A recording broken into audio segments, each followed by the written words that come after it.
experiencias de la cultura védica. En la línea telefónica está el cantautor venezolano Ilan Chester. Ilan, qué gusto saludarte, ¿cómo estás? Muchísimas gracias. Hola, saludos a todos. Gracias, Román. Felicidad de escucharte. Ilan, lo de la terraza es una metáfora. Cuando hablas de la terraza, ¿de qué hablas? De un lugar muy particular de donde puedo ver cosas que antes no veía y que ahora veo, ¿no? Se llama Desde mi terraza. Desde mi terraza. Desde mi terraza, sí. ¿Alguno podría ver, decir que el paso de un hombre de familia y formación judía al vedismo sería como la fractura de una persona, como el abandono de lo anterior por algo nuevo? Yo siento, y a lo mejor me equivoco, que una cosa llevó a la otra y que lo que has hecho por esta primera entrega que vi ayer es profundizado aquello con lo que ya crecías. Sí, muy acertado. De verdad que lo que hay que buscar siempre son las coincidencias más que las diferencias. Aquello que nos une son las coincidencias. Y el hecho es de que ese supremo ser, si Dios existe, él se comunica con diferentes audiencias a diferentes niveles y no hay diferencia, ¿no? Es decir, no importa si los caminos conducen a Roma, lo importante es llegar, ¿no? Fíjate que yo conversaba esta mañana con Monseñor Azuaje, es el presidente de la Conferencia Episcopal de Venezuela. Y yo decía, Monseñor, en momentos como este alguno podría preguntarse dónde está Dios. ¿Dónde está ese ser supremo en este momento, Ilan? En realidad, él está en todas partes, primero que todo. Está en todas partes y está consciente de todo lo que está sucediendo. De hecho, él le otorga a cada quien exactamente lo que debe aprender. Uno siempre tiende a echarle la culpa a los demás acerca de la miseria de uno. Uno constantemente viola las leyes de la naturaleza. Hemos roto las leyes de la naturaleza constantemente. Hemos contaminado el aire, hemos contaminado el agua, hemos matado millones y millones de animales anualmente. Hemos peleado como perros y gatos entre los seres humanos. Y entonces a la hora de que llegan las miserias que resultan de nuestras decisiones, entonces estamos preguntando que dónde está Dios, si Él es tan justo o no. Y entonces la pregunta es cuán justos somos nosotros, que no nos enteramos de cómo son las cosas. Ilan, yo te voy a pedir que compartas con nuestra audiencia una parte de lo que aparece en esta primera entrega en Desde mi terraza, y es cuando cuentas el episodio del Pesaj, cuando eras muy niño en tu familia. ¿Lo puedes compartir? Por supuesto, y me da mucho placer hacerlo. Esa fue quizás la herencia más importante que recibí de mi relación familiar. Y es que en el Pesaj, de hecho, estamos en los días de Pesaj.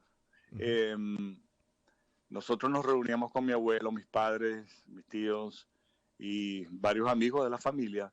Éramos 10 o 15 personas alrededor de la mesa y se llevaba a cabo el ritual de Pesaj. Pesaj es la festividad que celebra la salida del pueblo judío de su esclavitud en Egipto hace miles de años.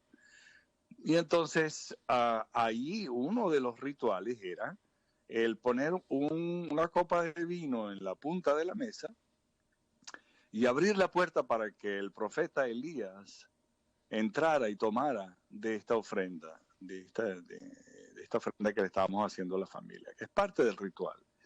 Pero había que cerrar los ojos. Y a mí no me gustaba la idea de cerrar los ojos porque yo quería verlo. Y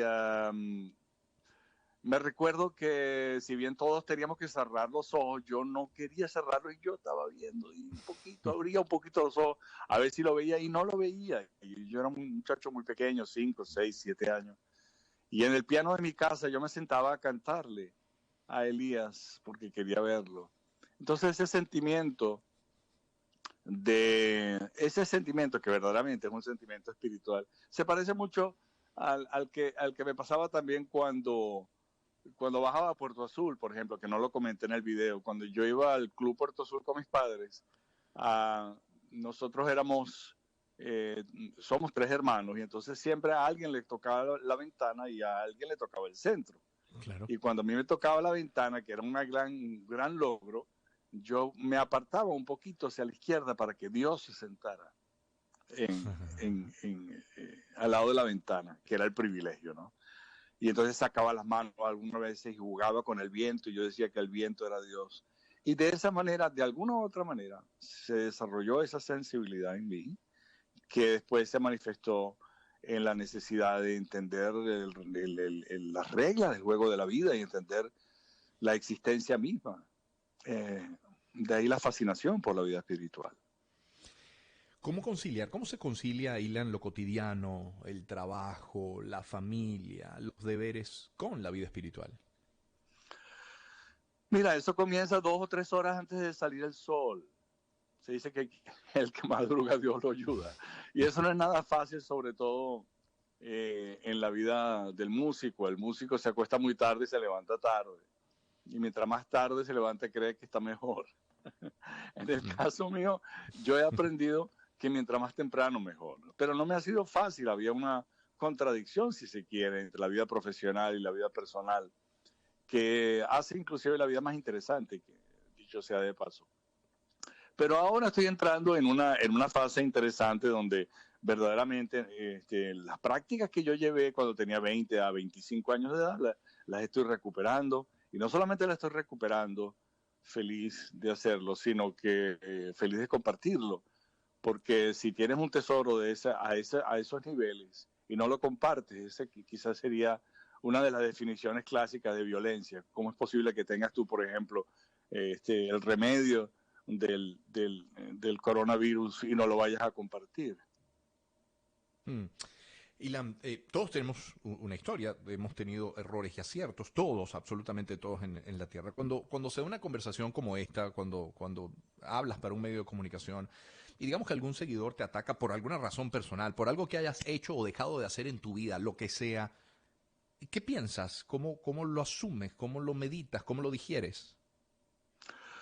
Bueno, uno tiene que tratar de entender que todo lo que le sucede a uno, bueno o malo, es producto de las acciones que uno ha cometido en el pasado. Muchas veces tú no te das cuenta que pasas por una silla que estaba mal parada y entonces te das con el dedo meñique Hmm. en esa silla y estás buscando ver quién puso esa silla Ujú. ahí, no sabiendo que tienes un dolor particular que tiene que ver algo directamente con algo que hiciste con el pasado.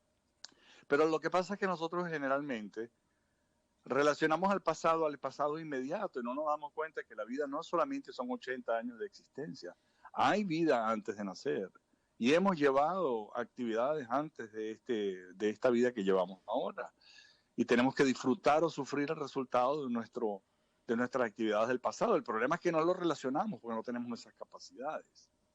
Hmm.